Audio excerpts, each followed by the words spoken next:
Gracias a Dios por la vida del pastor José Manuel Sierra, tengo poco que escucho sus predicas y me encantan. Me bendicen mucho. El Señor los siga usando cada día más y le bendiga grandemente. Saludos desde Tamaulipas, México. Gloria a Dios por las prédicas de pastor, son muy claras. Me gozo al escuchar todas las noches. Dios lo bendiga, pastor. Maravilloso, digno, perfecto, gracias mi Dios eterno, gracias por un día más, es tu tierra. Hacer o arruinar algo.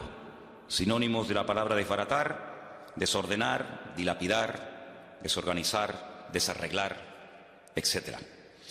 Vamos a tener en la mano o ahí al alcance la página que dice arriba Amalek y Amán. Esa es la primera que vamos a estar leyendo en esta mañana, ¿sí? Amalek y Amán.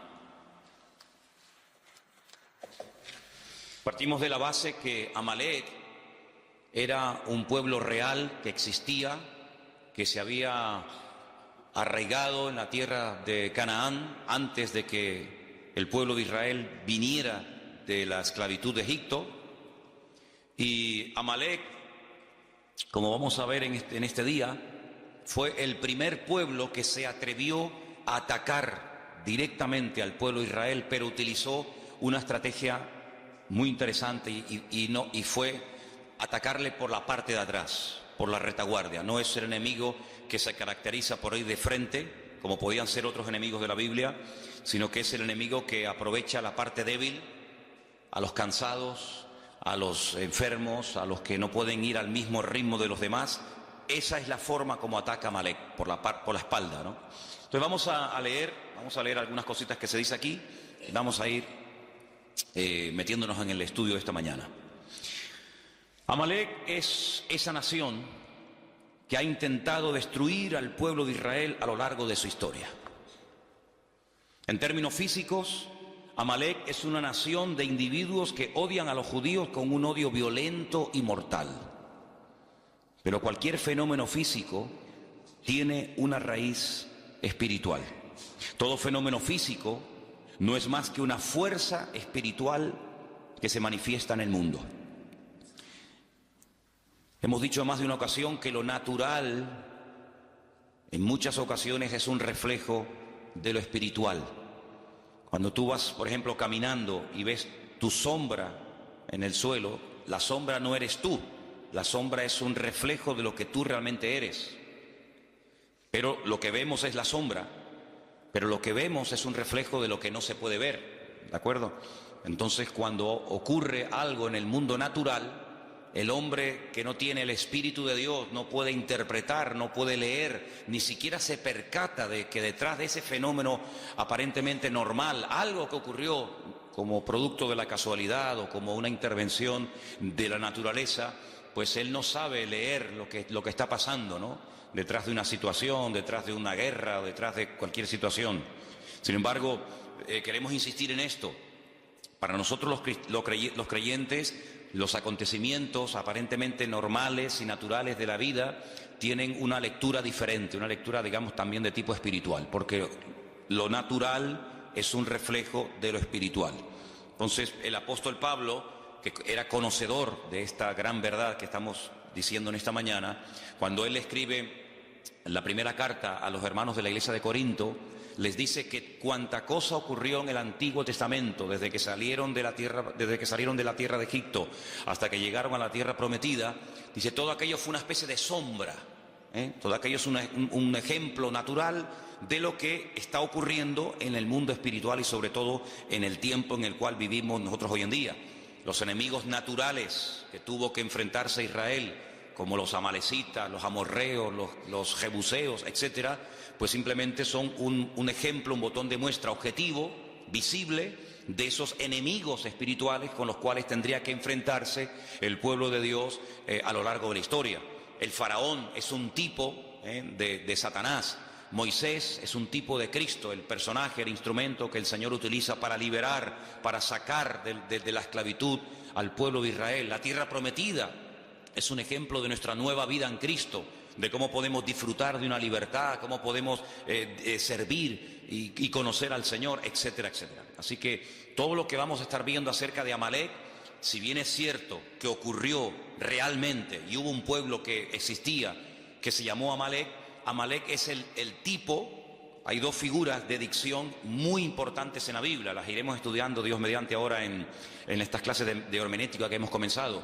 Y una es el tipo y otra es el antitipo. El tipo es lo que prefigura, lo que anticipa lo que va a suceder en el futuro. Y cuando tú ves el cumplimiento de ese tipo en la persona real o en el acontecimiento real, eso es el antitipo, ¿vale? Entonces, Amalek es un tipo de todos los enemigos que a lo largo de la historia se enfrentarían no solamente con el pueblo de Israel, sino con todos los creyentes en el Dios de Israel, ¿vale? Seguimos leyendo el párrafo número 2, así que quédate con esto. Todo fenómeno físico no es más que una fuerza espiritual que se manifiesta en el mundo. Amalek representa, por lo tanto, esa fuerza que desea destruir al pueblo de Dios y a su destino, su propósito. Ahora, ¿qué fuerza espiritual es la que representaba en su momento el pueblo de Israel? ¿Por qué tanto empeño en destruir a ese pueblo? Porque el pueblo de Israel tenía el deber de presencia de Dios en el mundo. Era el único pueblo en aquel momento que existía monoteísta de la tierra, y Dios le dijo en cierta ocasión a ellos que ellos iban a ser sus testigos. Todos los pueblos que en aquel tiempo existían, todos absolutamente, salvo el pueblo de Israel, eran politeístas. Hay una lista enorme en la Biblia de dioses que se adoraban en aquel tiempo: Quemos, Milcón, Moloc, Baal, Astarot, Astarte y tantos, ¿va? El único pueblo que tenía la creencia en un único Dios, creador del cielo, de la tierra y de todo lo visible, era el pueblo de Israel. Por lo tanto, si a un enemigo se le ocurría, como el caso de Amalek, atacar y destruir al pueblo de Israel, automáticamente la tierra quedaría sin testimonio. La tierra quedaría sin un botón, sin un punto de referencia de que había un Dios único y verdadero, que en aquel momento la obligación de Israel era proclamarlo y anunciarlo a los cuatro vientos sobre toda la faz de la tierra. Por lo tanto, cuando leemos, y lo hemos hecho en esta mañana, que Amalek realmente a quien ataca es al trono de Dios, pues uno puede darse cuenta de que el objetivo final de Amalek no solamente era destruir físicamente a una serie de personas llamadas en aquel tiempo el pueblo de Israel o judíos, sino que el objetivo de Amalek era que en la tierra no hubiera testimonio de que un día hubo un Dios que creó el cielo, la tierra, las naciones, los peces, al hombre, etcétera, etcétera, y por lo tanto es como si hubiera matado a Dios. La existencia de Dios queda borrada. No hay testimonio, no hay vestigio en la historia de que hay un Dios creador, porque el único pueblo que lo representaba y creía en él y le honraba y le servía era esta gente. Al desaparecer, al destruir a este pueblo, automáticamente ya a Dios no se le ve por ninguna parte. Entonces, por eso cuando leemos que Amalek se levanta contra el trono de Dios, la palabra, la expresión trono de Dios representa su soberanía, su dominio, su majestuosidad, su presencia, su existencia en el mundo. Eso es lo que significa el trono de Dios, ¿de acuerdo? Fijaros que, por ejemplo, antes de Amalek, Satanás, vamos a leer esas porciones también seguramente en esta mañana. Satanás, él lo que intenta es destronar a Dios. No solamente quitar a Dios del medio, sino que no se hable de Dios, de su existencia, de su obra, y de esa manera pues el mundo queda a la deriva, como un barco sin timón. No hay presencia de Dios, no hay testimonio de Dios, por lo tanto comamos y bebamos que aquí no pasa nada. Ese es el objetivo de Amalek. Los testigos dan testimonio de aquello que no puede ser visto. Eso es un testigo, una persona que cuando algo ha ocurrido y ellos lo han podido ver, son llamados. Eso es fundamentalmente la función de un testigo. Si algo está presente o es evidente, son totalmente innecesarios los testigos. Esto es solo cuando la cosa o suceso no puede ser percibido directamente, entonces es cuando se llama a los testigos. ¿Usted estuvo allí? ¿Usted vio que él le atacó? ¿Y qué dijo? ¿Usted lo vio? ¿Y cómo fue? ¿Y cómo no fue? ¿Y cuántos eran? ¿Y a qué hora era más o menos? Eso es lo que hace un testigo. Si en lo que el testigo va a decir es evidente y es visible, la presencia de los testigos es totalmente innecesaria. Por lo tanto, como la presencia del Señor, la soberanía del Señor era un concepto abstracto, invisible, tenía que haber una presencia visible, en este caso era el pueblo de Israel, que diera testimonio de que cada vez que la gente levantaba la cabeza y veía un pájaro cruzar por el cielo, ese pájaro no salió de la nada, sino que detrás de ese pájaro hay un creador que lo diseñó, que lo formó y que ahí lo puso. Y detrás de esa estrella, y detrás del sol, y detrás de la luna, y cuando paseamos por el campo y vemos las flores, y los animales, etcétera, etcétera, ellos eran los únicos testigos en aquel tiempo de todo esto. Por lo tanto, Amalek, su objetivo era borrar de la faz de la tierra todo vestigio y presencia de Dios.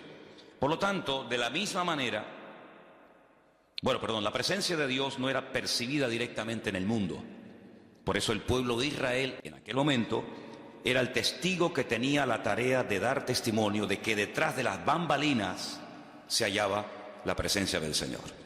Si ellos callaban, automáticamente Dios quedaba mudo en el mundo. Digamos en cierto sentido que Israel en aquel momento era la boca de Dios, era el testigo de Dios que podía decirle al mundo que detrás de la creación había un creador y un diseñador. De la misma manera, hoy en día, todos y cada uno de nosotros, no solo con nuestras palabras, sino con nuestras vidas, debemos de dar testimonio de la existencia y de la presencia de Dios en el mundo. Por eso la persecución no solamente ya abarca al pueblo de Israel, sino que abarca a todo aquel que ha creído y que ha confiado y que ha depositado su fe en el Dios del pueblo de Israel, en el Dios único y verdadero. Por eso no solamente Amalek ataca y sigue atacando al pueblo de Israel, sino que también ataca a todo el conjunto del pueblo de Dios, y ahí lógicamente entramos tú y yo.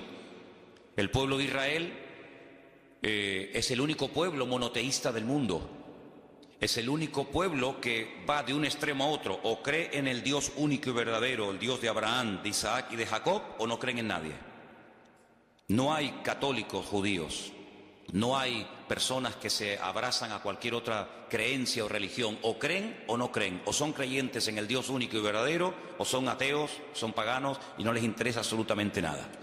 Por eso es un pueblo que en Medio Oriente, es el único pueblo en el Medio Oriente, rodeado de más de 200 millones de árabes, de musulmanes, que da testimonio de que el Dios que se adora en ese pequeño país, en ese pequeño territorio, es un Dios diferente. No es Alá, no es Mahoma, no es el Corán, sino es el Dios de siempre, y por eso una guerra constante y permanente contra ese pueblo que está marcando allí una diferencia. Si el pueblo de Israel fueran todos musulmanes, si el pueblo de Israel, en vez de adorar al Dios de Abraham, de Isaac y de Jacob, adoraran a Alá y creyeran en Mahoma y tuvieran el Corán, automáticamente se acabaría el conflicto. Pero como no es así, es una piedra en el zapato. Es un pueblo que va en contra de la norma establecida de la zona, y por lo tanto el enemigo no quiere que en un territorio donde él ha hecho lo que le ha dado la gana durante generaciones y generaciones, haya un pueblo, por así decirlo, que le lleve la contraria. Pero ahora no solamente existe ese pueblo, ahora no solamente hay esa gente allí, sino que ahora hay por toda la faz de la tierra, por los 5 continentes de la tierra, hay diseminado más de 1.000 millones de personas que creen también en el Dios de los judíos, o en el Dios que vino a través del pueblo de Israel. Por lo tanto, la guerra es contra todo creyente verdadero en el Dios único y verdadero que es nuestro Dios. Amén. Seguimos. Amalek, mientras leemos, ustedes pueden ir pensando de quién más o menos podemos estar hablando. Y Amalek está dispuesto a sacrificarse a fin de destruir completamente cualquier evidencia de la presencia de Dios en el mundo. Está dispuesto a hacer cualquier cosa con tal de borrar la existencia y el testimonio de Dios en la tierra. El mayor acto de obediencia pedido por Dios a un hombre fue el acto de sacrificar a un hijo. Ese fue el mayor acto de obediencia que jamás Dios le ha pedido a un hombre. Ya sé que hay otros casos, como por ejemplo el de Saúl, que también lo vamos a analizar. Era un acto de obediencia, de acatar la voluntad, la misión de Dios para su tiempo, pero nada que ver con el hecho de que Dios te pida que mates a tu hijo. Es mucho más fácil matar a un filisteo que matar a tu hijo. Es mucho más fácil construir un barco en medio de la nada, como hizo Noé, que matar a tu hijo. Es mucho más fácil hacerle la guerra a los enemigos y despropiarlos de todos sus tesoros y construir un templo a tu Dios que matar a tu propio hijo. Si el acto de obediencia más grande que jamás un hombre ha tenido que realizar es el caso de cuando Dios le pide a Abraham que sacrifique a su hijo. Por lo tanto, ellos saben perfectamente en esa cultura que el acto de obediencia más grande que un hombre estuvo dispuesto a hacer fue sacrificar a su propio hijo. En cierto sentido, un hijo es una proyección de uno mismo, ¿verdad? Como alguien dijo, ¿qué es un hijo? Es la proyección de tu yo. Tu yo se proyecta en tu hijo y el de tu hijo en su hijo, y así sucesivamente. Por lo tanto, en ese contexto religioso y espiritual, Amalek está dispuesto a sacrificarse a sí mismo, porque saben que es el mayor acto de obediencia y de sacrificio y de fervor religioso que un ser humano puede expresar a ese Dios. Ese es el espíritu de Amalek, un espíritu que está dispuesto a ir más allá de lo lógico, de lo normal, del sentido común, ir en contra natura. Amalek le domina este espíritu de estar dispuesto incluso a inmolarse, de hacer lo que haga falta, con tal de que ese Dios en el cual ellos no creen y lo desprecian sea totalmente aniquilado. Está dispuesto, como hemos dicho, al sacrificio, está dispuesto a sacrificar todo, absolutamente todo, con tal de alcanzar esa meta. Por ejemplo, si ustedes van a la ciudad de Jenin, a la ciudad de Ramallah, a la Franja de Gaza y a otras poblaciones palestinas, las calles, las avenidas, los bulevares, los parques de esas ciudades tienen los nombres de todos aquellos, entre comillas, mártires que han dado su vida por la causa palestina. Es decir, cuando una persona va, por ejemplo, a Jerusalén o a cualquier otra ciudad de ese país y se inmola, o de cualquier otro país, el nombre de ese asesino, el nombre de ese criminal, pues automáticamente recibe pues un reconocimiento en la ciudad de donde ha nacido. Se le pone en la calle el nombre del mártir fulanito de tal. Increíble. Entonces está dispuesto a sacrificar todo lo que tiene con tal de llegar a esa meta. Amalek es la distancia, ahora entramos en otro concepto, es la distancia entre lo físico y lo espiritual. En ese espacio, ese es el terreno donde él vive y se mueve como pez en el agua. Y está dispuesto a sacrificar su vida para defender ese espacio. Es como, por ejemplo, cuando un perro está en su territorio, salvo el mío, es capaz de hacer lo que haga falta con tal de defender su territorio. Por eso los machos marcan el terreno como diciendo, esto es mío, ¿vale? Satanás también tiene territorios marcados, señalados, donde él cree que ahí puede hacer lo que quiera y coloca a sus instrumentos, sea Amalek o sea quien sea, y está dispuesto a defender ese territorio a muerte. Por eso cuando el apóstol Pablo, y leeremos esta porción en el día de hoy en Efesios capítulo 6, él habla de espíritus territoriales, no solamente de demonios que en un momento determinado individualmente pueden afectar o enfermar a personas o debilitarlas o incluso hasta matarlas, enajenarlas, como el caso también del endemoniado gadareno, sino que incluso marca territorios, marca zonas, ciudades, países, donde considera que él es el dueño, ¿verdad? El príncipe de la potestad del aire, principados, gobernadores de las tinieblas de este siglo, huestes espirituales de maldad, etcétera, etcétera. Entonces, en un sentido profundo, el significado de esta batalla entre Amalek y el pueblo de Dios es que ellos luchan contra Dios y contra su presencia en el mundo. Esta es la raíz de todas las batallas y de todas las guerras. Así de claro. Vamos a leer algunos versículos en esta mañana. Voy a pedir a algunos de ustedes que me ayuden. Por ejemplo, vamos a leer en 2 de Timoteo 4:7, 1 de Pedro 5:8. Entonces, leamos esos dos versículos antes de seguir adelante en esta mañana. Repito, 2 de Timoteo 4:7 y también 1 de Pedro 5:8. ¿Quién tiene Timoteo? ¿Sí? Vamos. He peleado la buena batalla, he acabado la carrera, he guardado la fe. Pablo es el autor bíblico que más términos militares utiliza en sus cartas. Casco, espada, yelmo, guerra, soldados y cantidad de términos típica y puramente militares. Habla de guerras, habla de batallas, habla de enemigos. Y es que Pablo tenía una percepción del mundo espiritual muy clara, muy clara. Y por eso él dice al final de su carrera, al final de su ministerio, que él lo que realmente ha hecho a lo largo de su existencia es pelear la buena batalla. Si él no ha estado de rositas, él no ha estado de vacaciones, él no ha estado pegándose la gran vida, sino que él ha sido un guerrero.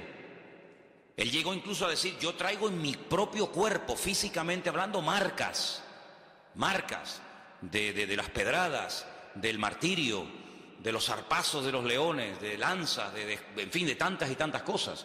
Que Pablo compara la batalla espiritual del creyente con una auténtica guerra. Y el campo de batalla nuestro hoy en día es el mundo. Y por eso el apóstol Pablo, cuando describe la realidad de la vida cristiana, la describe como una persona que está continuamente en guerra, como un soldado, y por eso utiliza los términos que acabo de mencionar, ¿no? El apóstol Pedro habla acerca de que tenemos todos un enemigo en común, y ese enemigo lo compara a un animal. ¿Quién tiene, por favor, según Primera de Pedro 5:8, Sonia?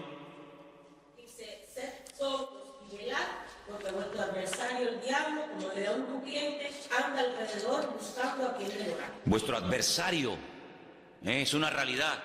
Continuamente está dando vueltas y vueltas y vueltas, tratando de buscar a alguien y devorarlo, matarlo, destruirlo. No es que le va a hacer una caricia, no es que le va a venir a asustar, sino devorarlo, destruirlo completamente.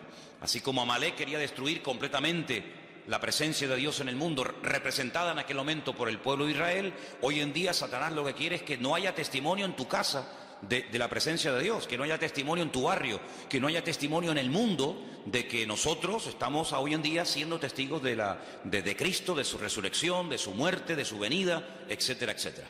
Si vamos a Efesios capítulo 6, en Efesios capítulo 6 el apóstol Pablo está preso en Roma. Él escribe desde la cárcel 4 cartas, se conocen como epístolas de prisión, y en Efesios, el capítulo 6, estando él preso en Roma, seguramente ya a punto de morir, escribe 4 cartas. Una de ellas es la carta a los Efesios, otras a los Filipenses, y en esta concretamente, en el capítulo 6, verso 10, el apóstol Pablo habla en estos términos clarísimos. Por lo demás, hermanos míos, fortaleceos en el Señor y en el poder de su fuerza. Vestíos de toda la armadura de Dios, para que podáis estar firme contra las acechanzas del diablo. Porque no tenemos lucha contra sangre y carne. Esa era la guerra que llevaban los romanos en el mundo, contra ejércitos, personas, seres humanos. Sino que nuestra lucha es, fíjense, contra principados, viene de príncipes. Hay príncipes en el mundo espiritual, en el mundo de las tinieblas. Hay gente que tiene el galón, que tiene ¿cómo es? El título de ser un príncipe, ¿sí? Como en el ejército hay generales y comandantes y tenientes y subtenientes y sargentos. En el mundo espiritual no todos los demonios, no todos los ángeles que cayeron el día de la rebelión de Satanás en la presencia del Señor, ¿verdad? Antes de la creación de Adán y Eva, no todos son iguales. Hay algunos que son auténticos príncipes y hay otros que son, como dice aquí, príncipes de las potestades contra gobernadores. Otros tienen, ¿verdad?, el rango de gobernador de Santa Cruz, gobernador de cualquier otro lugar, gobernadores de las tinieblas de este siglo, huestes espirituales de maldad en las regiones celestes.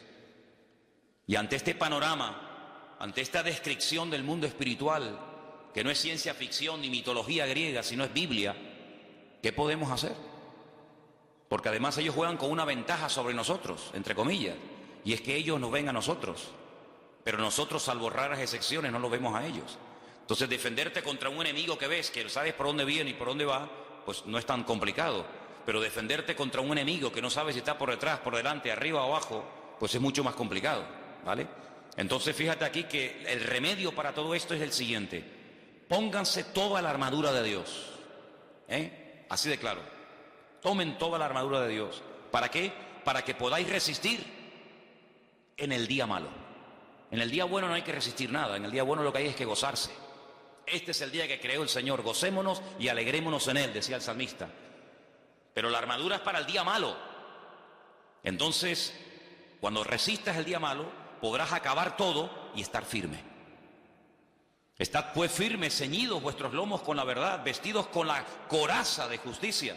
Era la parte del cuerpo del centurión romano que había que proteger tremendamente. ¿Por qué? Porque la coraza te protegía de los pulmones y el corazón, órganos vitales.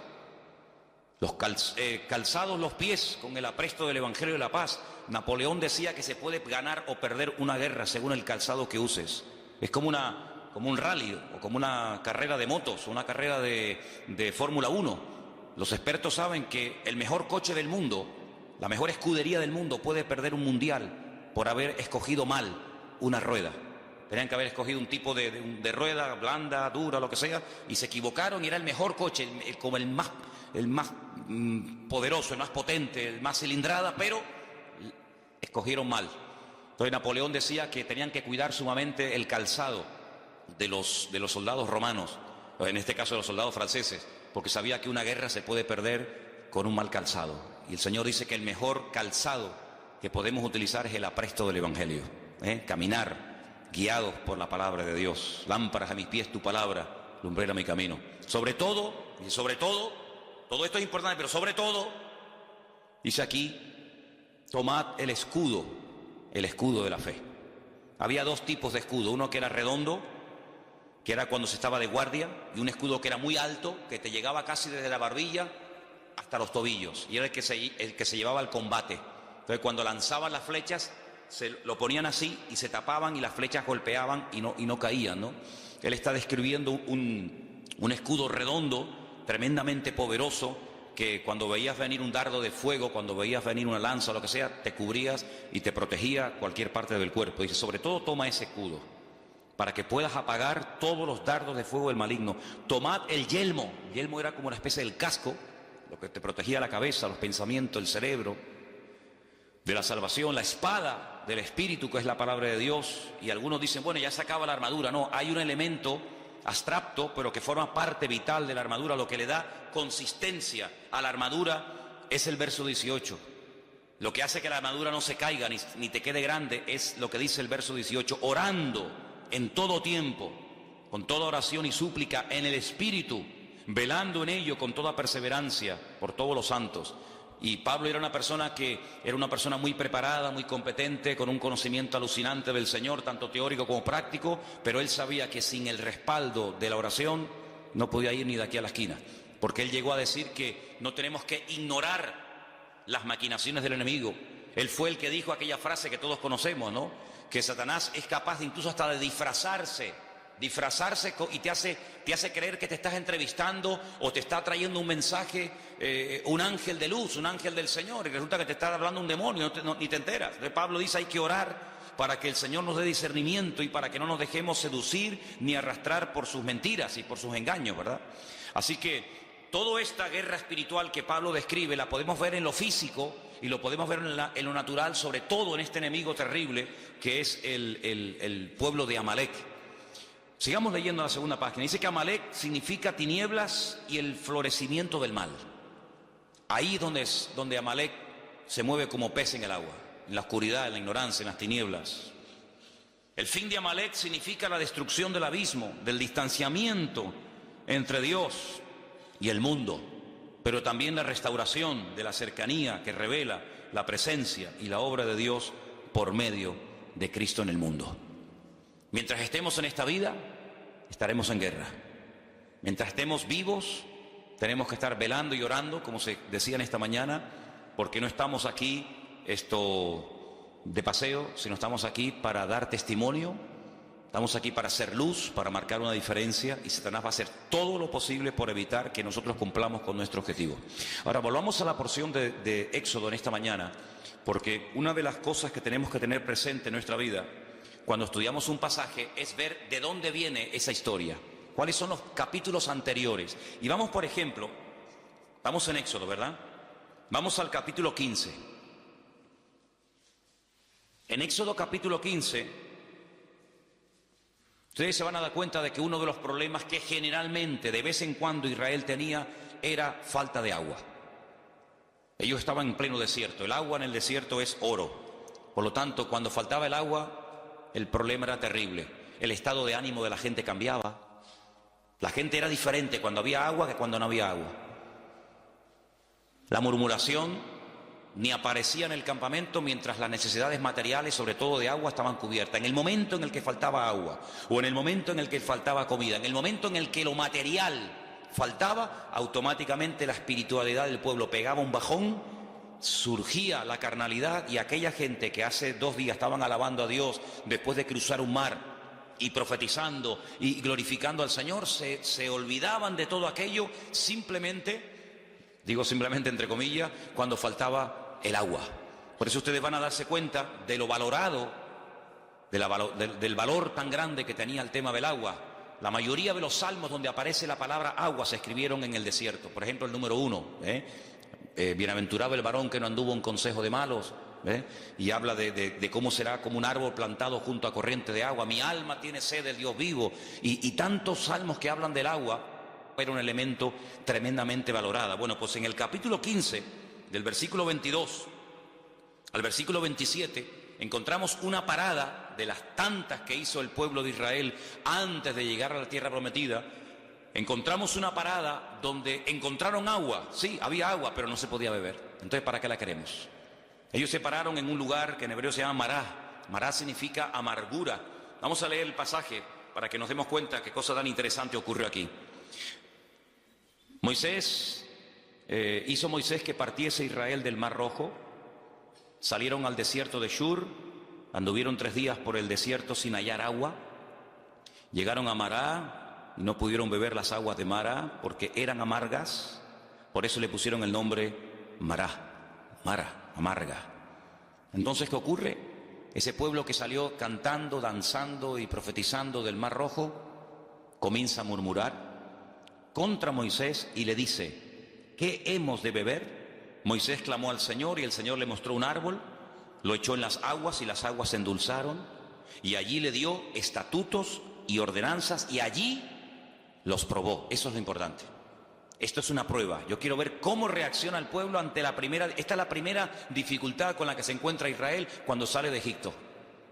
Vendrían otras, pero esta es la primera. Habéis visto la gloria mía en Egipto, habéis visto cómo el faraón murió, habéis visto cómo el ejército del faraón fue destruido, habéis visto el Mar Rojo abierto. A ver ahora cómo reaccionan, porque ya sé cómo reaccionan en la alegría. Ahora en la adversidad, a ver cómo reaccionan. Pues como se esperaba, ¿no? Como murmuración. Y dijo: si oyeres atentamente la voz del Señor tu Dios, e hicieres lo recto delante de sus ojos, y dieres oído a tus mandamientos, y guardares sus mandamientos, sus estatutos, ninguna enfermedad de las que envié a los egipcios te enviaré a ti, porque yo soy el Señor, tu sanador.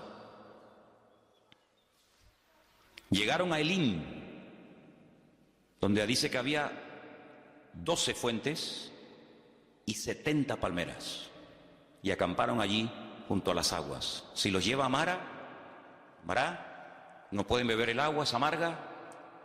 El Señor les muestra un árbol, que es tipo de Cristo, de cómo endulza la vida, de cómo endulza las aguas.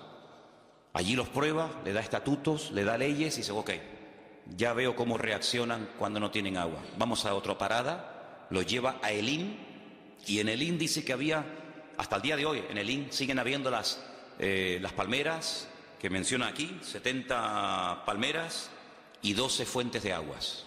Dice la Biblia que Moisés llegó a tener 70 ancianos. Una palmera para cada anciano. Si debajo de cada palmera, y no solamente se refiere a una palmera en singular, sino a un grupo de palmeras, ¿verdad?, para cada anciano. Y 12 fuentes de agua, para que cada tribu tenga su propia agua y no tenga que depender de este ni el otro del otro, sino que cada uno tenga su propia fuente de agua. Y es interesante notar, si me pueden acercar un segundito la pizarra para ponerla aquí. Miren, dice que allí el Señor les da una promesa tremenda. La promesa que el Señor les da allí es una promesa, gracias, así mirándola para allá, La promesa que el Señor les da a esta gente es que si ellos se comportan y obedecen al Señor y no meten la pata y se someten al Señor y piden perdón y llevan una vida, digamos, correcta, pues ninguna enfermedad les afectaría. Ahora, si un día hacemos un estudio detallado de cuántas enfermedades menciona la Biblia, nos quedamos asombrados. Porque incluso en los tiempos en los que el Señor le dio la palabra al pueblo de Israel, había enfermedades que no existían. Pero ellos podían activar una serie de enfermedades que no existían. Les dijo, si ustedes me obedecen, si ustedes se someten a mi palabra, si ustedes viven en sometimiento a mi palabra, a mis estatutos y a mis leyes, ninguna enfermedad de las que mandé a los egipcios se la mandaría a ustedes. Pero si ustedes no me obedecen, y comienza a mencionar enfermedades que hasta ese momento ni existían en el mundo. Luego, el tema del perdón, el tema de vivir cerca del Señor es muy interesante. Por ejemplo, tú tienes buena letra, ¿no, Daniel? Pon la palabra Mejilá. Apunten ahí si quieren esto. La palabra Mejilá, con J. La palabra Mejilá significa perdón, en hebreo, perdón. Eso es. Y una palabra que él va a poner abajo, que es la palabra Majalé, significa enfermedad. Mejilá, perdón. Majalé,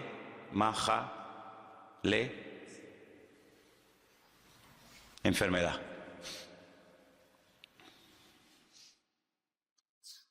Ahora, estas dos palabras que ustedes tienen ahí, Mejilá y Majalé, en hebreo se escriben sin vocales. Se escribiría una M, una J y una L, porque no hay vocales en hebreo. Es decir, que la misma palabra se puede leer como Mejilá o se puede leer como Majalé. ¿Qué nos está diciendo el Señor? ¿Qué le estaba diciendo al Señor a su pueblo en Mará? Si ustedes me obedecen, si ustedes se someten a mis estatutos y a mis leyes, si ustedes realmente viven una vida de perdón, ninguna enfermedad les afectará a ustedes. Hay un antídoto divino y sobrenatural contra la enfermedad, y es vivir sometido a la voluntad de Dios. El otro día leí un artículo tremendamente interesante. ¿De qué muere la gente en Israel? Se llamaba así el artículo. ¿De qué mueren los judíos? Claro, por supuesto, lógicamente hay también enfermedades como en cualquier parte del mundo. Pero más del 88% de la gente en Israel, ¿sabéis de qué muere? De viejos. Como dijo el médico cuando murió mi abuelo, se le acabó la pila. Se le acabó la pila. Tenía una pila alcalina alucinante, ¿no? Se le acabó la pila. Es decir, que hay enfermedades que están relacionadas muy directamente con la actitud espiritual con la que tú vives. De hecho, en el libro de Proverbios, no es el tema, ¿no? Pero en el libro de Proverbios hay enfermedades que tienen que ver, por ejemplo, con los huesos, que tienen que ver mucho con el perdón. La persona rencorosa, la persona que odia, la persona que no quiere perdonar, la persona que tiene esa herida contra el padre, contra la madre, contra el abuelo, contra el marido, contra lo que sea, dice que termina secándose los huesos. ¿Qué es secarse los huesos? Que los huesos pierden su función, que terminas oxidándote, porque la enfermedad está directamente relacionada, no en todos los casos, pero en muchos casos la enfermedad está directamente relacionada con el perdón y el perdón con la enfermedad. Donde hay perdón, hay una salud emocional que afecta positivamente tu salud física, y por el contrario exactamente igual. Entonces allí el Señor les dijo al pueblo, mira, ninguna enfermedad les afectará, pero allí el Señor se declara, se da a conocer como Yahweh Rafá, dice aquí como Jehová tu sanador. Pero si no me va a afectar ninguna enfermedad, ¿para qué quiero tener un sanador? Porque si no voy a estar nunca enfermo. Os he explicado, e incluso algunas las hemos hasta escrito para que ustedes vieran, ¿no?, en lo que consiste. Es un espectro muy amplio, ¿no? Amalek no es solamente un enemigo que ataca de una manera y nada más, sino que Amalek es tal vez uno de los enemigos espirituales más amplios, y presenta un panorama de diferentes ataques y diferentes líneas en las cuales viene. Pero hay algo muy importante que yo quisiera que en esta mañana volviéramos a repasar, y está en Éxodo capítulo 17. La Biblia dice que el ataque vino en un lugar llamado Refidim. Creo que no lo dije. Si lo dije, lo vuelvo a repetir. La palabra Refidim significa lugar de descanso. Lugar de descanso. Ellos habían estado previamente en un lugar llamado Mará, donde dice que cuando llegaron no pudieron probar las aguas porque eran aguas amargas. Hasta el día de hoy, en esa parte del desierto, esas aguas existen, pero no se pueden beber. Son muy amargas, son de color rojo, como si estuvieran oxidadas, para que nos entendamos. Y esas aguas están ahí como testimonio de que no se pueden beber. Son aguas amargas, aguas no potables, y el pueblo allí se quejó, el pueblo allí murmuró contra el Señor, pero el Señor les mostró, dice que un arbusto, un árbol, que es tipo de Cristo, que el que viene a endulzar nuestra vida, y entonces aquellas aguas que no se podían beber, al final sí se pudieron beber, y allí dice que el Señor los probó, y allí le dio leyes y les dio estatutos y les dijo algo tremendo, lo vimos en estos días. Y si ustedes obedecen mi palabra y obedecen a mis estatutos y a mis principios y a mis decretos, etcétera, etcétera, ninguna enfermedad, ninguna plaga, ninguna cosa negativa de las que mandé a los egipcios, ustedes las experimentarán. Es decir, ustedes estarán como vacunados en contra de todas esas enfermedades. Pero al final añade el Señor, yo, vuestro sanador. Como dando a entender el Señor de que iba a haber momentos en la historia en los que ellos iban a desobedecer al Señor y necesitarían sanidad, ¿no? Bueno, pues cuando caigan y necesiten ser sanados, aquí estoy yo, ¿verdad? Entonces vimos que de ahí fueron a un lugar, a un oasis precioso, 70 palmeras, 12 fuentes de agua llamado Elim. Y allí estaban a gusto, allí no les faltaba de nada, ahí tenían sombra, tenían agua, ahí estaban muy cómodos, pero sin embargo el Señor dice, bueno, el tiempo de estancia aquí se ha terminado. Quiero que sepan que el Señor podía haber llevado en línea recta, que es la forma más rápida de llegar a un sitio, ¿no? En línea recta. Sin embargo, vemos que desde que ellos salen de Egipto hasta que llegan a la tierra prometida, a Canaán, no van en línea recta, sino que incluso el Señor los tiene 40 largos años, toda una generación, dando vueltas y vueltas en el desierto a causa de su pecado, a causa de su desobediencia. Vemos que la voluntad de Dios era que hacía 40 años entraran, pero no entraron, porque hay un momento que no lo hemos dicho en estos días, pero creo que es clave y muy importante, en el que el pueblo le dice a Moisés, ¿por qué no mandas espías? ¿Por qué no mandas a personas para que reconozcan la tierra y nos digan cómo es? ¿Qué más da cómo es? Si esa es la tierra que el Señor quiere que conquistemos, ¿qué más da? Si es grande, si es pequeña, si tiene montañas, si no tiene montañas, ¿qué más da? Esa es la tierra que es nuestra y punto, ¿no? Pero ellos mandaron, según la versión que tenemos generalmente todos nosotros, espías. La palabra realmente es la palabra regalim, que significa exploradores. Hay una gran diferencia, ya lo dijimos en su momento, hay una gran diferencia entre un espía y un explorador. El espía entra camufladamente, no quiere que nadie lo vea, quiere pasar desapercibido, va a espiar, va a observar cuáles son los puntos débiles del enemigo y luego informar a sus tropas para saber cómo atacar. El explorador va a cara descubierta, el explorador no importa que lo observen, el explorador va como una especie de turista, ¿verdad? Y así fueron, dice la Biblia, que estos exploradores, porque es la palabra que emplea el texto original, exploradores, exploraron la tierra, estuvieron 40 días, estuvieron por todo el país, desde el norte hasta el sur, este a oeste, y entonces cuando ellos regresan, el pueblo está expectante, diciendo, bueno, a ver, ¿cómo es? ¿Cómo es esa tierra? ¿Cómo es el país? Y ellos dicen, bueno, la tierra es buena, la tierra es hermosa, pero es imposible de conquistar. ¿Cómo que? Sí, es imposible, porque resulta que las ciudades están amuralladas y tienen murallas tan enormes que llegan hasta el cielo, cual es falso, y la tierra traga a sus moradores, y la gente son gigantes, y nosotros los veíamos a ellos y nos comparábamos con ellos y parecíamos nosotros como langostas, y dan un informe tan pésimo, un informe tan negativo, que dice que toda la santa noche el pueblo de Israel en sus tiendas estuvo llora que te llora, llora que te llora, e incluso pensaron en matar a pedradas a Moisés y decir, volvamos a Egipto porque esto es un disparate, esto es una locura, hemos venido aquí para nada, y al final, bueno, El Señor dice en la Biblia que esa noche se apesadumbró y esa noche fue cuando Dios hizo un decreto que hasta el día de hoy está en vigor, un decreto terrible. Ese día, según el calendario bíblico, era el 9 de Av, el 9 del mes Av, Y ese día fue un día que no van a olvidar en su vida el pueblo de Israel, porque todas las peores desgracias de la historia de ese pueblo, todas han ocurrido siempre el 9 de Av. El día que los reyes católicos en España firmaron el decreto de expulsión de los judíos, curiosamente, ¿no? Aunque vemos en el libro de Esther que no hay casualidades, fue el día 9 de Av. Cuando se firmó la solución final de la Segunda Guerra Mundial fue el 9 de Av. Cuando se destruyó el primer templo de Jerusalén antes de Cristo fue el 9 de Av. Cuando se destruyó el segundo templo 70 años después de Cristo fue el 9 de Av. Y podríamos dar una lista de 100 y pico acontecimientos terribles para que ellos recordaran toda su vida que llorasteis sin motivo. Yo les voy a dar ahora motivos para que lloren ahora por desgracias que ustedes mismos han provocado, ¿no? Y ese día Dios decretó que no iban a entrar. Ese día el Señor dijo, vais a estar un año por día. Si 40 días visteis la tierra, desechasteis la tierra, os habéis quejado, no os gusta lo que yo tengo preparado para vosotros, muy bien, pues venga al desierto a dar vueltas. En vez de 40 días, 40 años.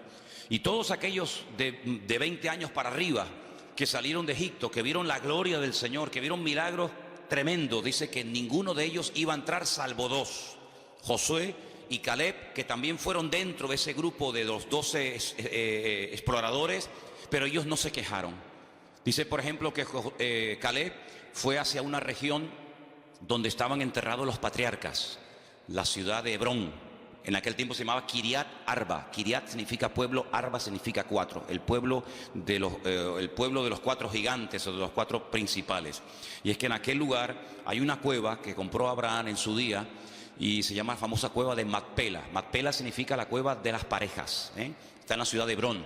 Allí está enterrado Abraham con su esposa Sara. Allí está enterrado Isaac con su esposa Rebeca. Y allí está enterrado también Jacob con su esposa Raquel. Con su esposa Lea. Raquel no, porque murió por el camino y no está allí enterrada. Y hay una tradición judía que dice que también allí está enterrado Adán y Eva. Pero bueno, eso ya es harina de otro costal. La cuestión está en que cuando Caleb vuelve al pueblo, dice, efectivamente, las murallas son muy altas, pero eso no es una mala señal. Si todo es como se mire. Alguien dijo, el vaso está medio lleno o medio vacío. ¿Sabéis por qué las ciudades están tan amuralladas? Porque nos tienen miedo.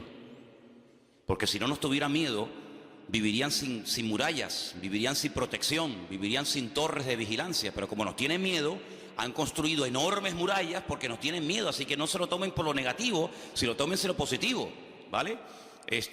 El hecho de que ellos parezcan gigantes no es verdad, no es que sean gigantes, sino que tú, al tener una declaración de fe tan pobre y tan miserable, te ves con una bajoestima tan terrible que le das al enemigo una fuerza que no tiene. Y vemos que, por ejemplo, allí en Refidín fue donde fueron atacados porque la forma de hablar como que le dio alas, como que le dio pie al enemigo. Ahí fue allí cuando el Señor suple el agua de una forma milagrosa, pero hay un momento en el que ellos dicen, ¿pero Dios está o no está con nosotros? Si ustedes pueden, por ejemplo, leer en el capítulo 17 de Éxodo, versículo 7, dice, ¿está Dios o no está Dios con nosotros? Eso es una queja, eso es una duda, eso es poner en tela de juicio la credibilidad de Dios. El Señor le dijo, yo les voy a acompañar, no se preocupen, yo voy delante de ustedes, nadie les podrá hacer frente, a todo lugar donde vayan, mi gloria, mi presencia, yo iré con ustedes. Pero ahora dicen, ¿pero está o no está Dios? ¿Cómo que no está? Estamos dudando de la palabra de Dios, y entonces allí es donde el enemigo les ataca sin previo aviso, como les acabo de decir, y es que nuestra forma de hablar, ¿sabes?, o frena al enemigo o le da posibilidad, le da alas al enemigo para poder atacarnos. Yo decía en estos días que Dios nos va a guiar según tú has decidido ya la forma como Dios quiere que te guíes. En otras palabras, si escoges el camino de la duda y de la queja, del lamento, no te preocupes, que tendrás muchos motivos para lamentarte en el 2016. Pero si coges el camino del servicio, de agradar a Dios, no te preocupes, como dice la Biblia, porque esa es la promesa, todo te irá bien. Irás de victoria en victoria y de gloria en gloria y de triunfo en triunfo. Pero tú decides la forma como tú vas a dejar que el pastor de los pastores, el Señor Jesucristo, pastoree tu vida.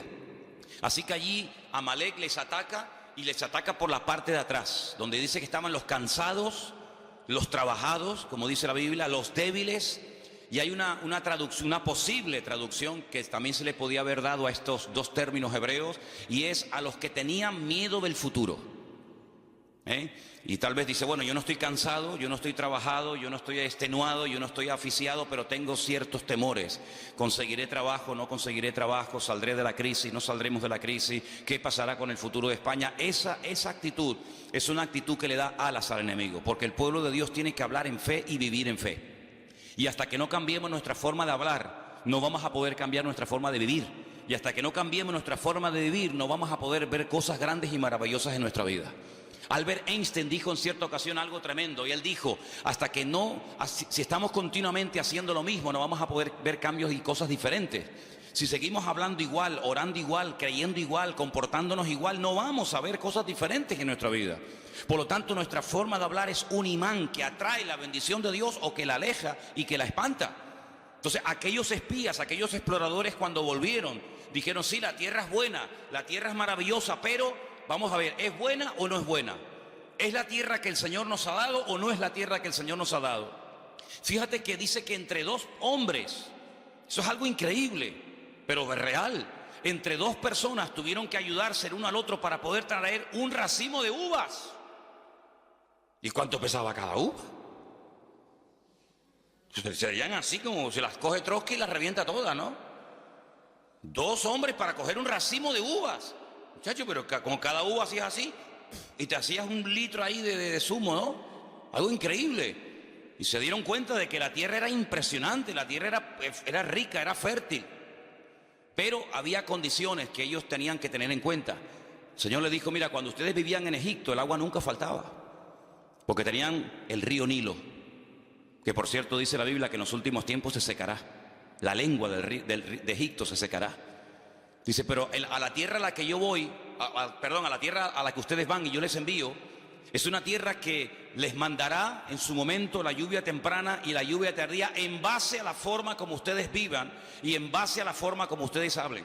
Si ustedes hablan mal, si ustedes se quejan, si ustedes se apartan de mis caminos, si ustedes se enfrían, si ustedes comienzan a adorar a otros dioses, olvídense, aquí no va a llover, aquí no hay río, aquí no es como Egipto, que movías una piedra y salía el agua por las tajeas, sino que aquí es una dependencia diaria y permanente de parte del Señor. Si hablan bien, si hay victoria, si hay bendición, la lluvia cae.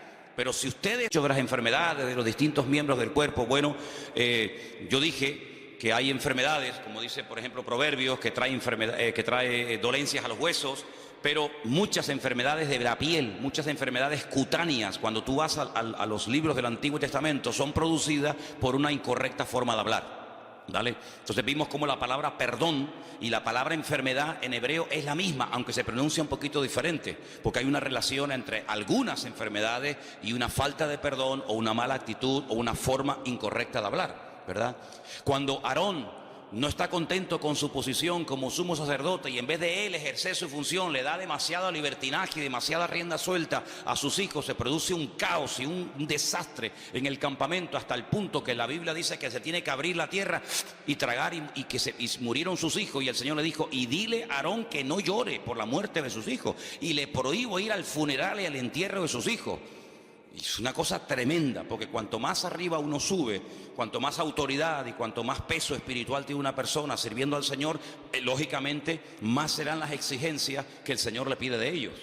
Yo siempre he dicho, no es lo mismo, y lo digo esto de verdad con todo respeto, ¿no? No es lo mismo que usted venga a la iglesia y se siente y se vaya y no pasa nada. No es lo mismo que un pastor, no es lo mismo que uno que está en alabanza, no es lo mismo que una maestra de escuela dominical. A esos hay que exigirle no mucho, sino todo. ¿Por qué? Porque tienen que ser ejemplo a la congregación. Una maestra de escuela dominical tiene que llegar primero que los alumnos. No van a llegar los niños primero que su maestra. Cuando hay un campamento de niños, los primeros que tienen que estar dando el callo, ¿quiénes son? Las maestras de la escuela dominical. Y si no, quédese usted en su casa o dedíquese a otra cosa. Pero las maestras de la escuela dominical tienen que ser las primeras. Y si usted no quiere ser la primera, usted no vale para maestra de escuela dominical, valdrá para otra cosa. Y yo como pastor, pero no me exija mucho, hermano. Yo un día vendré y otro día no. Imagínense. Oye, ¿quién va a predicar hoy? Bueno, tenía que predicar Manolo, el pastor, pero no va a venir porque dice que está un poco desanimado. ¿Cómo? No, que dice que le dolía la cabeza. Es que a mí no me puede doler nunca la cabeza. De hecho, yo empecé a predicar con dolor de cabeza, ya se me quitó. ¿Por qué? Porque el Señor, cuando usted quiere servir al Señor, el Señor dice, ¿tú me quieres servir? Ok, vente para acá, pero también te voy a exigir más. Porque el viento donde pega más fuerte es arriba en la copa del árbol y no en las raíces. Y allí donde el Señor pone a algunas personas, pero también la exigencia lógicamente será mayor. Entonces Aarón entendió que su función no era la de profeta, sino la de sumo sacerdote, y cuando lo entendió y ocupó su lugar, miren esos hermanos, qué armonía hay entre ellos, cómo no va a haber bendición y vida eterna, y cómo no va a derramar el Señor su unción y su gracia cuando están los hermanos juntos en armonía. Pero cuando están juntos pero separados y revueltos, se va la bendición de Dios. ¿Cuántos dicen amén? Entonces nosotros tenemos que partir de la base de que nuestra forma de hablar, y tienes que salir de este retiro con esto en la cabeza: tú no puedes hablar de cualquier manera, porque la forma como tú a partir de hoy hablas o hables, eso va a marcar una diferencia en el mundo espiritual. Esta palabra prevalecía. Cuando Moisés levantaba la mano, el pueblo de Israel prevalecía, y cuando las bajaba, prevalecía Amalek sobre Israel. Es muy interesante, porque en el último libro de la Biblia, que estamos estudiando en Santa Cruz últimamente otra vez, aparece la palabra prevalecer. Y fíjate qué interesante. Dice que cuando los santos oraban en la tierra, es decir, cuando se dirigían al Señor, cuando clamaban al Señor, los ángeles en el cielo prevalecían contra los demonios.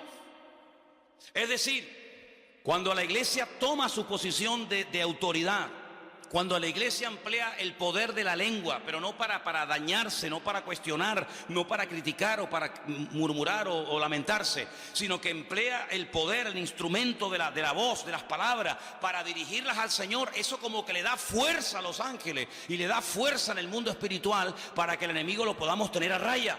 Por eso, hermanos, tenemos que salir de aquí con la idea bien clara de que la forma como usted va a hablar a partir de hoy vas a ser un imán que va a atraer la bendición a tu casa, o la va a espantar y la va a alejar. Por eso cuando en casa comencemos a hablar o a opinar o a no sé qué, o a comentar negativamente, cortemos inmediatamente ese comentario. ¿Por qué? Porque la forma como nosotros hablamos es lo que va a marcar la diferencia en el mundo espiritual. Porque todo esto tiene un precedente, y el precedente está en el libro de Génesis capítulo 1, cuando dice la Biblia que Dios hablaba y las cosas cambiaban. Claro, el poder de Dios en su palabra es lógicamente superior a nuestro. La palabra de Dios se cristaliza, se materializa, ¿verdad? Dijo Dios sea la luz y se hacía la luz. En nuestro caso no es así, pero lo natural, ya lo he dicho 1.000.000 de veces, es un reflejo de lo espiritual. Si Dios hablaba y cambiaban cosas, quiere decir que nosotros como producto, como creación del Creador, cuando nosotros hablemos también las cosas pueden cambiar para bien o para mal. ¿Cuántas personas están tiradas por el suelo, no tienen ninguna autoestima, no confían en nada ni en nadie? ¿Por qué? Porque desde pequeños han sido bombardeados con palabras como: tú no sirves para nada, tú no vas a levantar cabeza, tú eres un burro, tú eres un ser a la izquierda, tú no sé qué, tú eres como tu padre, un vago. Y nos, ¿cuántas veces pasa eso en la vida? Pero cuando el Señor nos llama, Él nos dice: ustedes son real sacerdocio, nación santa, pueblo adquirido por Dios, para que anuncien las virtudes mías, y que yo les llamé de las tinieblas a su luz admirable, y ustedes son más que vencedores, y yo estoy con ustedes, y nadie les podrá hacer frente en todos los días de vuestra vida. Y diga al débil: fuerte soy, hermano. Y entonces Dios nos levanta la autoestima, no el orgullo, sino la autoestima, y comenzamos a hablar como Cristo hablaba. ¿Cuántos dicen amén? Y Él no permitía ni siquiera a sus más íntimos colaboradores o discípulos, Él no permitía que hablaran palabras incorrectas. Cuando aquel discípulo le dice: Señor, no vayas a la cruz, ¿para qué? Si a lo largo de la historia no te van a aceptar esta gente, ¿para qué vas a la cruz? Y el Señor le dijo: apártate de mí, Satanás, porque no estás poniendo la mira en las cosas de Dios, sino que te está dejando influenciar demasiado, excesivamente por las cosas de los hombres. Tienes una visión muy corta, ves a muy corto plazo. Pero hermano, nosotros tenemos que sembrar en fe. ¿Y cómo se siembra en fe? Con la palabra. Dios me va a bendecir, Dios me va a prosperar, yo voy a ser una persona usada, Dios me va a bendecir, Dios va a abrir puertas. Y dirá: bueno, pero esta es autosugestión, llámelo como quiera. Pero esa es la forma como el Señor quiere que nosotros hablemos. ¿Cómo estás? Aquí aguantadito. ¿Cómo que aguantadito? ¿Cómo estás? Y dicen algunos: bueno, tirando. ¿Tirando qué? Piedra estás tirando. ¿Cómo estás? Bueno, aquí echando días para adelante. Sí, las expresiones son múltiples y variadas. Hay para todos los gustos y colores. ¿Cómo estás? En victoria. ¿Cómo estás? Bendecido. ¿Cómo estás? Triunfante y glorioso. ¿Por qué? Porque todo lo puedo en Cristo que me fortalece. ¿Cuántos dicen amén? Así como tenemos que hablar, hermanos. Así como tenemos que hablar, hombre. Gloria a Dios. Dejemos esas expresiones a los del mundo. Dejémoslos que ellos hablen así. Quieren hablar así, que hablen así. Así les va. En el rastro que tenemos en Santa Cruz hay un chico que todos los días viene y siempre le pregunto lo mismo. Ya sé la respuesta. Es como ¿cómo era? La erotesis. La erotesis, ¿qué era? Hacer una pregunta que ya sabe la respuesta. Esa figura de dicción. Te digo, ¿qué? ¿Cómo estás? Y yo dentro digo, aguantadito. Y al segundo dice, aquí aguantadito. Él siempre dice lo mismo. Vivíamos en un edificio en Santa Cruz hace años, ahí en la Rambla, y había un portero del bloque. Y decía... ¿qué? No voy a decir el nombre porque a lo mejor lo conocen y vete entonces ahí hay algún familiar del portero aquí, ¿no? Digo, ¿qué? ¿Cómo estamos? Y siempre decía, siempre lo mismo. Así me decía tú. Yo siempre lo mismo. Nos fuimos del edificio, él sigue viviendo allí y te aseguro que han pasado, no sé, 100 años desde que me fui de allí. Y yo le pregunto hoy a este hombre, ¿cómo está? Y te aseguro que, mira, me juego un brazo de que me diría... Siempre lo mismo. Ya, increíble. ¿Cómo pues? Dios, que me aburro 2 veces haciendo la misma cosa, Dios mío. Yo que siempre tengo que estar haciendo algo, si no me aburro, ¿cómo voy a estar yo en un puesto de trabajo toda la vida? Siempre lo mismo, siempre lo mismo, siempre lo mismo, siempre lo mismo. Tío, qué vida más aburrida tienes, viejo. Qué soso de vida eres, de verdad que no eres atractivo, aparte eres bajito, gordo, feo, encima siempre lo mismo. Ya, no hay por dónde me escogerte, viejo. ¿Me entiendes? El Señor está conmigo, Dios me va a bendecir, el Señor me bendice y tal. Claro que sí, hombre, claro que sí. Y esa es la forma como podemos hablar. Y el enemigo, cuando oye a un tipo hablando así, el enemigo dice, agüita con este, vamos para allá. Porque con este no me meto, claro. ¿Me entiendes? Y eso no tiene nada que ver con la edad, no tiene nada que ver con la cultura. No, es que los suecos somos así, los españoles. No, olvídate de eso, no, ni sueco, ni alemán, ni vaina. Somos cristianos, somos hijos de Dios. Y como hijos de Dios, el diablo tiene que tenernos miedo a nosotros. Hay creyentes, yo no sé, aquí nosotros porque no nos hemos criado con ese ambiente, pero hay creyentes que cuando les conoces y hablas con ellos, de otras congregaciones sobre todo, pues siempre están, no, es que el diablo, no, es que el enemigo, es que yo digo, pero ¿cómo puedes vivir así? Siempre con miedo. El otro día estábamos poniendo el mural ese, por cierto, échenle un vistazo porque ahí hay fotografías del siglo XVIII. Ahí van a decir, Dios mío, dame discernimiento de espíritu porque no sé quién es este, ¿no? Y entonces resulta de que Juan, ¿dónde está Juan? Ahí está Juan. No sé cómo fue, yo pensaba, ven esos chorretes que hay por ahí del óxido de la canaleta. Pues dice, no, esto es de, ¿cómo me dijo? Del aceite o de no sé qué cosa. Digo, ¿cómo del aceite, Juan? Si esto es de la lluvia que cae arriba y está oxidada la canaleta, hay que cambiarla. Dice, no, esto es de aceite. Digo, ¿cómo? Digo, mira. Me dice, mira para acá. Y le digo, ay, mira. Mire lo que hay aquí. Además, fíjate, hace así. Una mano, ¿la ves? Yo digo, si no, hay aquí, hay allí, y entonces resulta de que en el cuarto ¿cómo es? En el cuarto donde duermen ustedes, las puertas son blancas, que las puso unas puertas preciosas. Y el otro día estaba en la habitación, allí creo que estaba hablando con Margarita, y veo en la puerta una mano. Y yo dije, sin haber sabido todavía la explicación de la vaina esta, yo digo, esto fue uno que tenía la mano hedionda o sucia, perdón, ya. Como estamos de retiro, tengo mentalidad de retiro en vez de pastor ahora mismo, ¿no? Y entonces le digo, esto fue uno que tenía la mano sucia y la puse aquí. Y ya me iba yo a buscar un trapo para limpiarle y me dice Juan, dice, no, es que aquí, esto a veces lo prestamos o lo alquilamos a algunas iglesias y entonces resulta que no se les ocurrió otra cosa, por ahí hay más manos, ya verá, ahora van a ver manos por todos lados.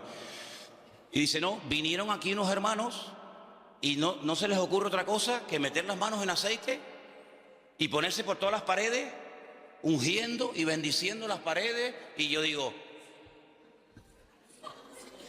ungiendo las paredes. ¿Cómo que ungiendo las paredes? Es como si yo voy a tu casa y le digo, hermana, ¿tiene un poquito de aceite de oliva?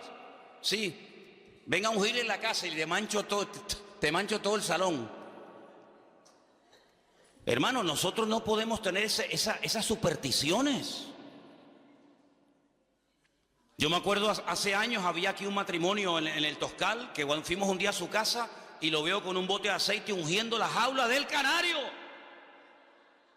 Mi madre, no les digo mentira, era verdad. Y le digo, ¿pero qué está haciendo? Y dice, no, es que el canario últimamente está haciendo unos ruidos raros. Digo, ¿estará afónico?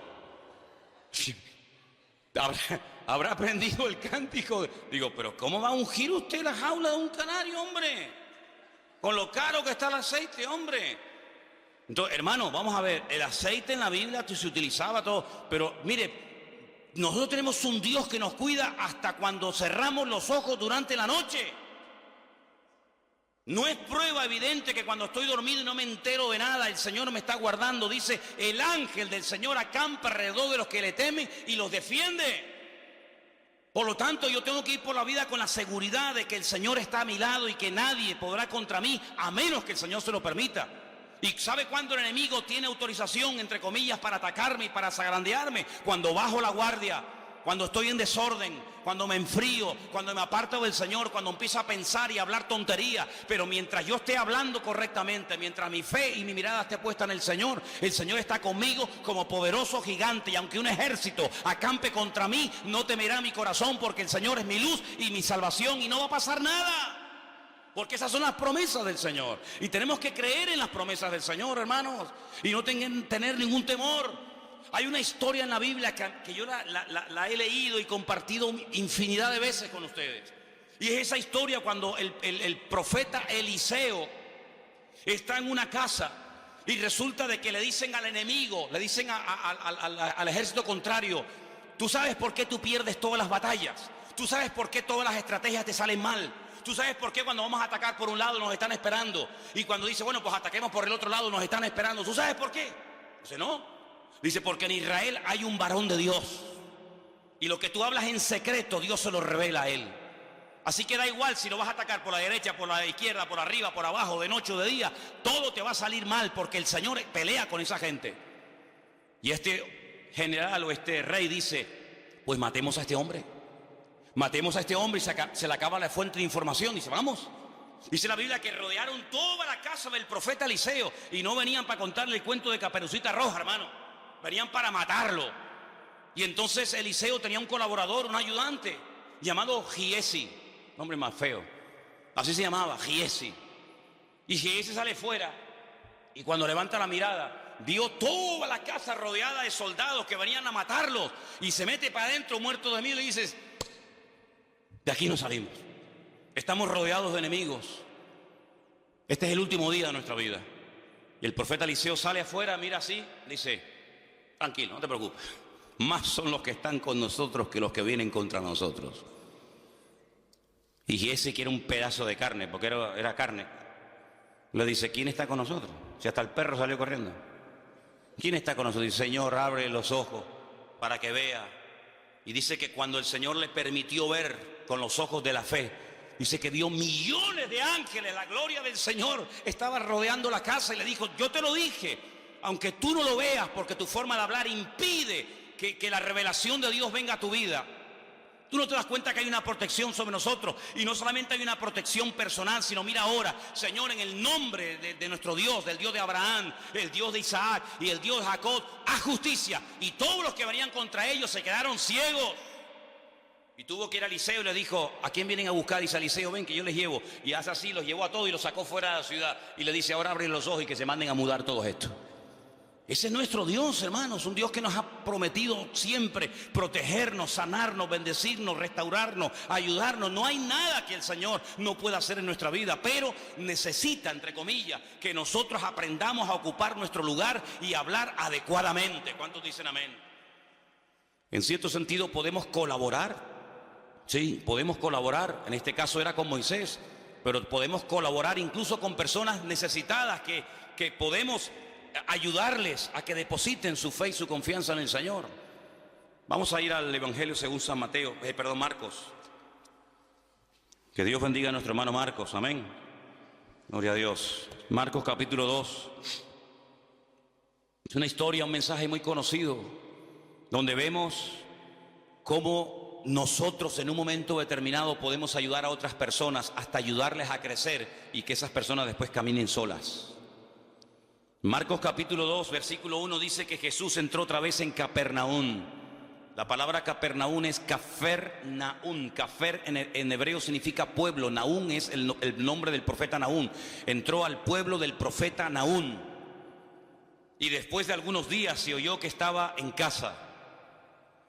E inmediatamente se juntaron muchos, de manera que ya no cabían ni aún a la puerta, y les predicaba la palabra. Entonces vinieron a él unos trayendo a un paralítico que era cargado por 4.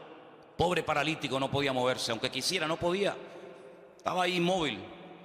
Y como no podían acercarse a él a causa de la multitud, descubrieron el techo de donde estaba y haciendo una abertura bajaron el lecho en el que yacía el paralítico. No dijeron, bueno, mira, venimos otro día, hay demasiada gente, esto es un follón de gente, esto es imposible. No, la fe no conoce obstáculos, la fe supera los obstáculos. La fe no se amedrenta ante el no se puede, el que no sabemos. No.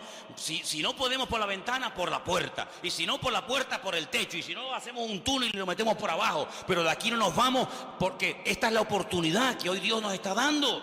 Entonces vamos a subirnos al techo. Es que nos van a criticar, que me da igual. Hemos venido con una necesidad y de aquí no nos vamos hasta que veamos la gloria de Dios. Hemos venido con nuestro amigo, no puede caminar, pobrecito. Venga, vamos a hacer eso. Subieron al techo y ¿sabe lo que dice la Biblia? Que comenzaron a quitar allí, los techos eran como de paja, eran como de hojas de palmera. Y entonces de repente dice, uy, ¿esto qué es? Miren lo que dice, versículo 5. Al ver Jesús, la fe ¿de quién? ¿Y la fe del paralítico dónde está? No sabemos si tenía o no tenía fe. En ese momento el hombre estaba tan mal, tan desanimado, tan hundido, que dependía de otras personas. Así nos pasó a nosotros. ¿Verdad? Cuando vinimos al Señor, alguien nos llevó, alguien nos habló, dependíamos de alguien. Y este pobre hombre ni siquiera podía caminar, no tenía fe, no tenía ilusión en la vida, no tenía nada. Pero dice Jesús que al ver la fe de ellos, le dijo al paralítico, hijo, tus pecados te son perdonados. Entonces estaban allí sentados algunos de los escribas, los cuales cavilaban en sus corazones y decían, ¿por qué este habla así? Blasfemias dice, ¿quién puede perdonar pecados sino solo Dios?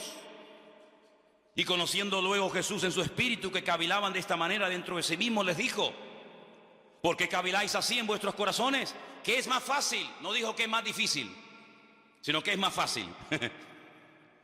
Le dijo al paralítico, ¿tus pecados te son perdonados? O levántate, toma tu lecho y anda. Si yo te pregunto a ti en esta mañana, ¿para ti qué es más fácil? ¿Decirle a una persona, te perdono tus pecados? O decirle al paralítico, levántate, toma tu lecho y camina. ¿Para ti qué sería más fácil? Claro, porque eso no cuesta nada, ¿no? Pero para el Señor no hay nada difícil. Él no emplea la palabra difícil. Dice que es más fácil. ¿Cómo que es más fácil? Sí, para mí es igual. Me da igual resucitar un muerto, que calmar una tempestad, que echar fuera 2000 demonios, que levantar a un paralítico. Me da igual. Para mí todo es fácil. Yo no tengo ningún problema. Lo difícil lo ponen ustedes. Entonces dice la Biblia que le dice al paralítico, más adelante, levántate, toma tu lecho y anda. Y ese hombre que vino cargado por 4 personas, que no dependía de sí mismo, sino de la ayuda externa de otros amigos, se marchó caminando. Entonces eso es lo que ha ocurrido en nuestra vida y eso es lo que tiene que ocurrir. Venimos al Señor con necesidades, venimos al Señor con dudas, venimos al Señor con problemas, con traumas, con ataduras, con lo que tú quieras. Y alguien nos habló del Señor, alguien nos invitó a la iglesia, alguien nos testificó, alguien nos sembró la semilla, la palabra. Y venimos pues así, sin poder movernos, atados con un montón de historias. Pero llega un momento en el que el Señor nos desata, nos libera, nos resucita, nos da vida otra vez y podemos caminar. Y ahora ese ya no tenía que volver a usar la camilla, porque eso fue una parte del pasado. Ahora él iba por las calles diciendo, yo estaba un día paralítico y ahora puedo caminar y puedo ayudar a otras personas. Y eso es lo que tiene que ocurrir en nuestra vida. Darnos cuenta de que a lo mejor tenemos que ayudar a una hermana y decirle, mira hermano, así no se habla, ¿sabes? No, así no se habla, mijo. ¿Cómo te voy a preguntar yo a ti todos los días cómo estás? Y tú aquí aguantadito. No, aquí no se habla así, ¿sabes? Aquí aguantadito no hay nadie. Se tiene que hablar victoriosamente. Ah, vale, aprendido. ¿Y cómo está? Ay, a mí me duele aquí, me duele aquí, me duele allá, me duele por allá. No, yo no te estoy preguntando qué es lo que te duele, te estoy preguntando cómo estás. Ah, perdón. Y aunque te duela, no vamos a contar nuestras tragedias. sino vamos a contar nuestras victorias. Porque las tragedias se quedan en casa, pero las victorias hay que compartirlas. Cuando el Señor tenía problemas, ¿a dónde se iba? A la intimidad, a orar al Padre. Y cuando le llamaban, salía porque lo estaban llamando, no al revés. ¿Te das cuenta? Entonces, amados hermanos, con estas historias, con estos capítulos, estos pasajes que hemos leído en estos días, estamos viendo algo muy importante. El enemigo siempre estará ahí a la puerta, al acecho. Dice, como león. Dicen en una iglesia de los gitanos que una vez fui, decían, cuidado hermano, porque el león, el diablo está como león crujiente. Crujiente, hermano. Y todo el mundo se ríe. Dice, sí, no se rían, está crujiente. Digo, sí, crujiente estás tú, ¿viste? Crujiente como león crujiente, ves rugiente. Bueno. Pero ¿saben una cosa, queridos hermanos? El enemigo siempre ha estado ahí. El enemigo tiene más años que la iglesia. El diablo tiene más años que todos y cada uno de nosotros. Pero el Señor dice en la Biblia que lo ha vencido. Lo ha derrotado una vez y para siempre. Entonces, ¿por qué está suelto? ¿Por qué sigue tentándonos? ¿Por qué sigue complicándole la vida a las naciones? ¿Por qué sigue hurtando, matando y destruyendo? Porque es un condenado a muerte que está gozando temporalmente de libertad condicional. Estás condenado, pero te dejo un poquito de cuerda. Y como es un ser tan maligno y tan perverso que nunca va a cambiar, porque no quiere cambiar, todavía sigue haciendo de la suya, pero ya no tiene ningún poder